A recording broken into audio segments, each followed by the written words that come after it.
WUNMi has a message for VDM and it's one that cannot be ignored. In a powerful address, WUNMi wants VDM to rethink its position in the justice movement. This isn't just about politics, it's about people's life and their struggles.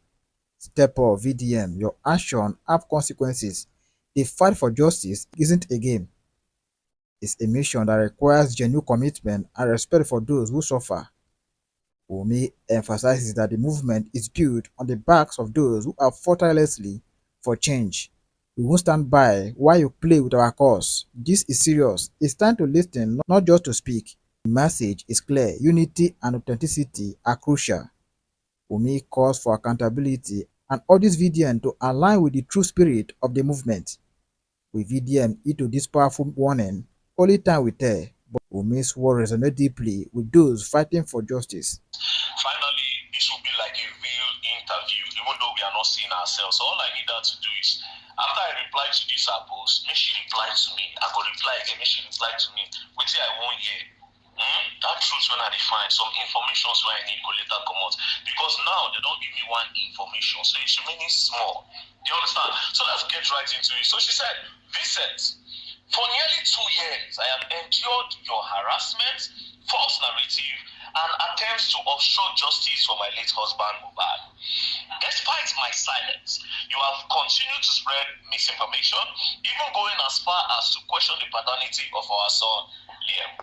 Let me make this clear. My silence was never weakness. It was a choice to mourn my husband with dignity and allow legal proceedings to take their course. Your relentless attack only exposed your bias against him and everything he stood for. But I firmly believe in karma. Let me reiterate that I will not be coerced into giving full details of any disagreement my husband and I had. Couples argue, and it's normal. I'd like to remind you that I recorded my husband during an episode he had after suffering trauma. After suffering trauma at the hands of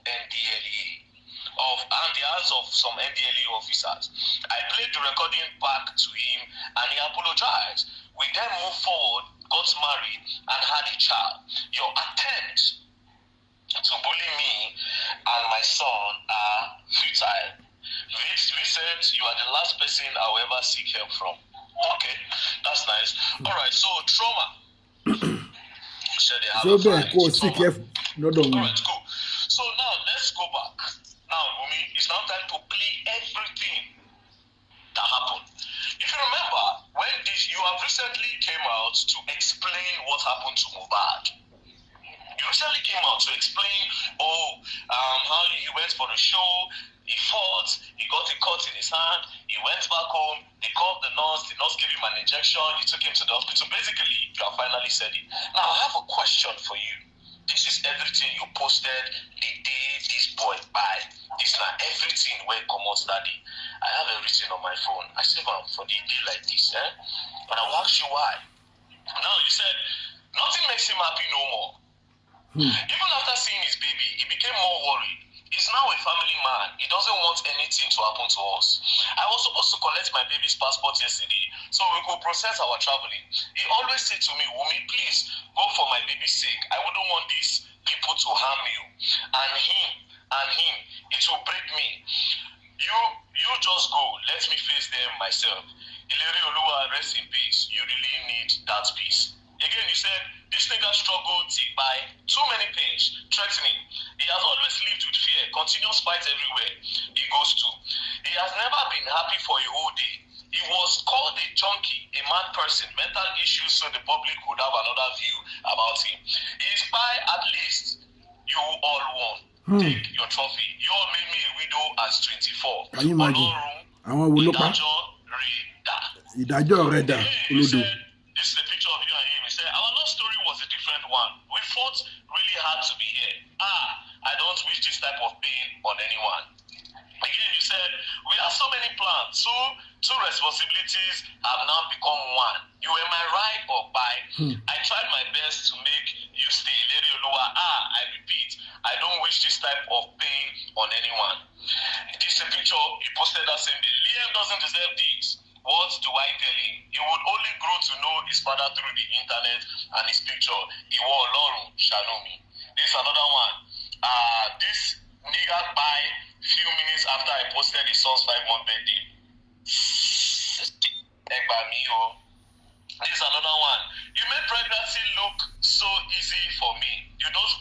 jokes when it comes to me. This is what you used to pay me back after 10 years. After 10 years of being with you, Ileri Oluwa, Josh, Shanumi. This is another one. I became a wife on this day. This nigga is so intentional about me. No one is perfect, but always make sure I don't lack in every area. Most artists don't do weddings, but proved how much he got me by doing ours. Na me know wetin death do me. No matter who I met, it can never be the same. Now, the question is, everything you posted on that fateful day when Mohbad died, why didn't you highlight the real story that you are telling us now after 2 years?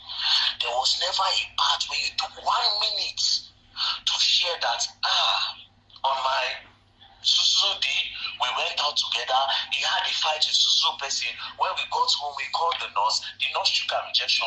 Now, so he take by. Then we now carry on. Why didn't you highlight that part? You are talking about the narrative. I want you to understand that if to say on that first day, you just told the public the story of what happened to Mohbad, the real story, there would have been no need to talk about DNA. Maybe. There would have been no any other narrative. You're talking about narrative when you started the narrative. If to say you tell us this story where you don't tell now after 2 years, if to say you start with that narrative, with that real story rather, if you say you start with that story, do you think you'll be in a position where people will go say, if let's say that will me buy this guy?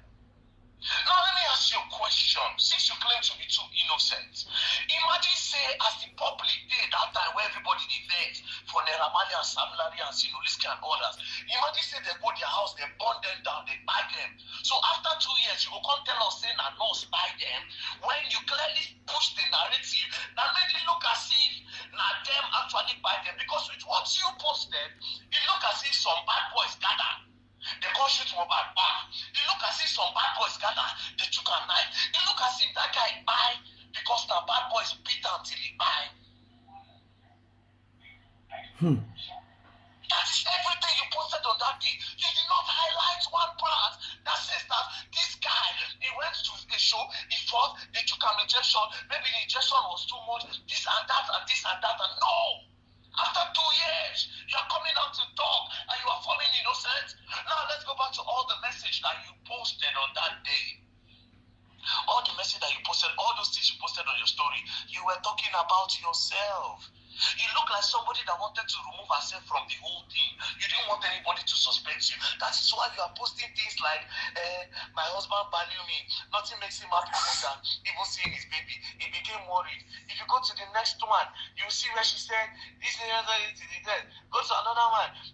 If you go to another one, we had plans. If you go to another one, Leanne doesn't deserve this. If you go to another one, this thing and it. If you go to another one, you made pregnancy easy for me. It was about you.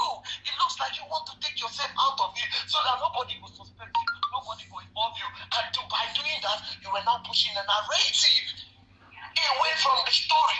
The question is, why did you push a narrative away from the real story? And why did you wait till after 2 years? Like I asked, if to see the wrong behind Naira Marley and co, would this be the story that you come and tell the public? Now let's go back to this recent one where you post. First of all, this recent one where you post, I just need to tell you, you know, be like saying that you write down. This one when you sent to me, if you sent this one, I've read it through how many times. This doesn't look like what you wrote by yourself on your story. It looks like what somebody wrote, but let's go back. You said something about trauma. Let's go back to this other part.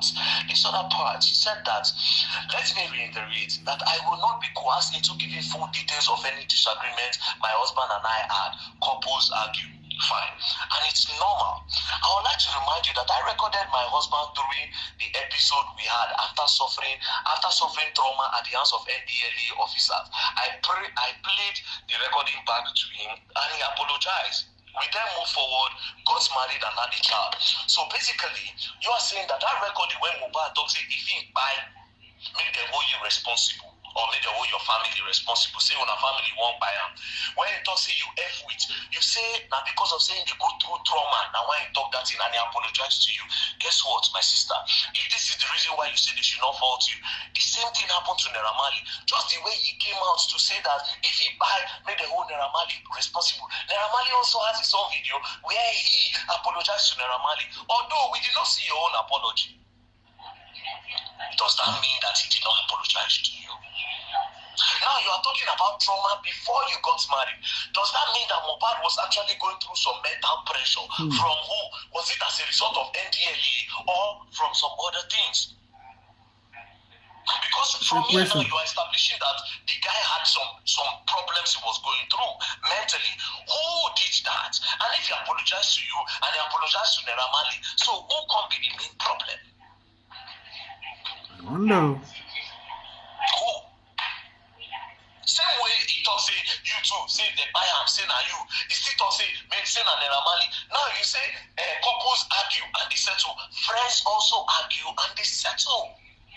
Just the way your friend, your husband will argue with you. That's why you said they argue with their friends. Then you say years later you people moved on and had a kid. Now you see everything you wrote here is very clear. It's not you that wrote this. It's too perfect. I've heard you speak. It's too perfect. Again, I ask you a question. You are claiming that they pushed the narrative, misinformation. A narrative would never have started. The narrative would never have started if you had just come out the first day that boy by. If to say you just like say, this is what happened to Mohbad. We had a fight. I remember how you people started this thing. Where did Instablog get the news that it was ear infection that by Mohbad? Who started with that first narrative before you people changed it? Because Instablog did not get that from the moon. They didn't get that from the sky. I remember vividly. Now, if you want to know why Very Dark Man said that DNA test or no DNA test, number one, it's because of that voice recording. Number two, you people were so quick, I don't know if it's your card, you people were so quick to put an account number online that people should start doing GoFundMe for Mohbad child while they were still investigating. Why were you people rushing to gather money? That's why I said, wait a minute, this looks suspicious. And he accused her of cheating. And why they try to do GoFundMe when they don't know what by the boy? In the heat of the moment, where everybody talks say, Naira Marley, Sam Larry, this one, that one, when they put account number online. I remember I even sent 100 Naira to my account. Because I remember that time when I tell people made a no contribute, your sister said they would sue. Like I said, WUNMi, understand today that there would have never been a narrative about DNA. There would have never been a narrative of the suspect Mohbad wife. There would have never been anything if you are told the story you are telling now. So basically now, what me I believe is that somebody made you do those things on that day. Somebody hijacked it. I believe that you might be innocent. I believe that somebody might be controlling you. That's what I feel. Maybe. I feel like somebody hijacked everything because of their own personal interest. Because like I said, if to see while everything was going on, they kept on releasing video. When Mohbad talk say, if anything happened to that, maybe they Naira Marley. They kept on releasing record. They kept on releasing the one where they say in 3 quarter do that. Again, I say up till tomorrow, there's no video when Naira Marley touched that boy. There's equally no video of where Sam Larry touched the boy. There's a video where he attempted to, but he never touched him. Which I'll say, we will come back. You see that bullying talk? We will come back to them. So now, Mohbad wife. Answer this question. Why did you hold this information this long for 2 years? And why did you start with the Naira Marley narrative? You didn't call Naira Marley, but why were you pointing finger towards another direction? Why did you not go straight to the truth? Why did you scatter it? Why did you point us towards another direction when the truth is with you? Why did you start a narrative to point your hands towards somebody or some people when the